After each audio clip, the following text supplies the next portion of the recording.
menggelar rapat koordinasi penanganan bencana di 3 provinsi.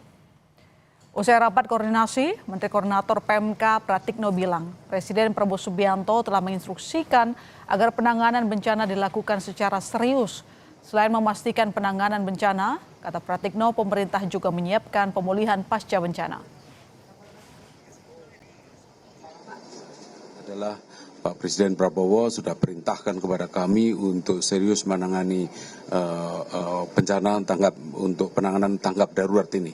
Dan di saat yang sama, di saat kita melakukan tanggap darurat, tapi di saat yang sama kita juga menyiapkan pasca daruratnya nanti untuk pemulihan masyarakat. Karena ini kan infrastruktur harus juga segera pulih.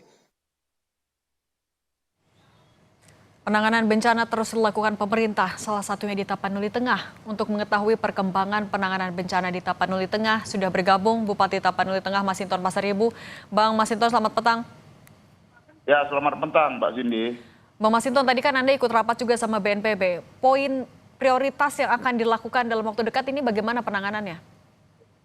Ya, tadi rapat koordinasi di kantor Kantor Bupati Tapanuli Utara. Rapat koordinasi tadi dipimpin langsung oleh Bapak Letnan Jenderal Suharyanto.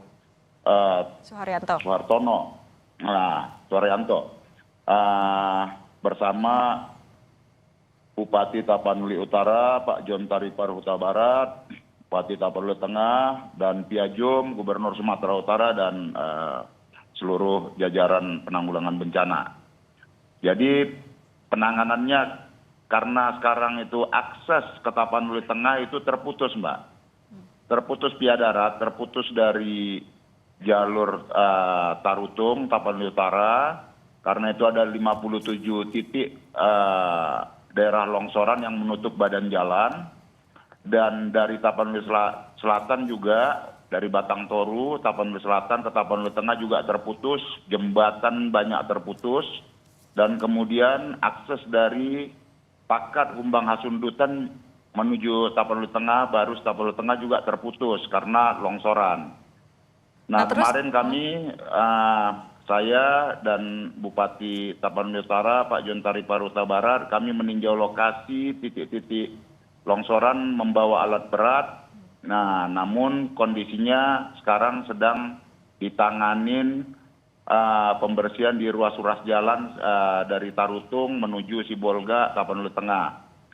Dan dilaporkan juga dari warga ada korban 21 korban jiwa meninggal dunia di Desa Sibalanga, Kecamatan Adian Koting, Tapanuli Utara, yang sampai saat ini belum terevakuasi, persis di perbatasan Tapanuli Utara dan Tapanuli Tengah.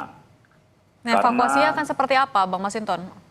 Kondisi jalan tidak bisa dilalui melalui kendaraan, kecuali jalan kaki. Saya tadi malam juga sudah jalan kaki 1 malam, dari arah Tarutung sampai ke Adian Koting dan meneruskan hingga ke Tapanuli Tengah. Di perbatasan Tapanuli Utara dan Tapanuli Tengah kondisinya memprihatinkan karena banyaknya titik-titik longsoran yang meluas dan itu menutup badan jalan semuanya, gitu Mbak. Bang Masinton, artinya untuk evakuasi juga masih terkendala karena akses tertutup? Akses tertutup sama sekali. Jadi proses evakuasi terhadap korban longsoran di Adian Koting, Desa Sibalanga juga belum bisa dilakukan. Kalau untuk warga yang di sana sendiri bagaimana untuk evakuasinya nanti? Nah, warga dievakuasi sekarang itu di beberapa titik-titik pengungsian. Di balai-balai desa, kantor-kantor desa, dan juga di kantor bupati. Jaringan telekomunikasi putus atau sudah bisa lancar, Bang? Jaringan telekomunikasi praktis terputus. Akses internet terputus, yang ada tinggal Starlink. Akses satu-satunya, namun itu juga sangat terbatas. Begitu Mbak. Nah, sore ini selesai rapat dengan BNPB, rencana kami dari Silangit sini akan ke Bandara Pinang Sori Tapanuli Tengah. Tetapi karena kendala cuaca, penerbangan tidak bisa. Maka besok pagi mudah-mudahan cuaca sudah membaik jam 7 pagi rencana kami bisa terbang ke Pinang Sori Tapanuli Tengah. Oke, Bang Masinton mau Begitu, Mbak. konfirmasi lagi kalau untuk di Tapanuli Tengah jumlah korban meninggal dunia sampai sore ini berapa, Bang?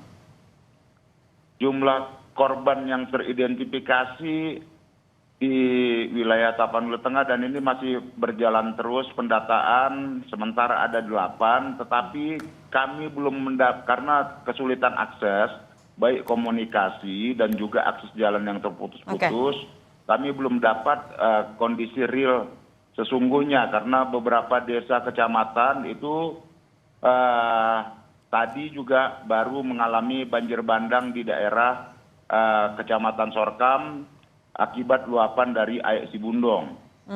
Begitu, Mbak. Oke, baik. Bang Masinton Pasaribu, terima kasih sudah berbagi bersama kami di Kompas Petang. Saya selalu, Bang. Ya, terima kasih Mbak Cindy dan Kompas TV. Terima kasih.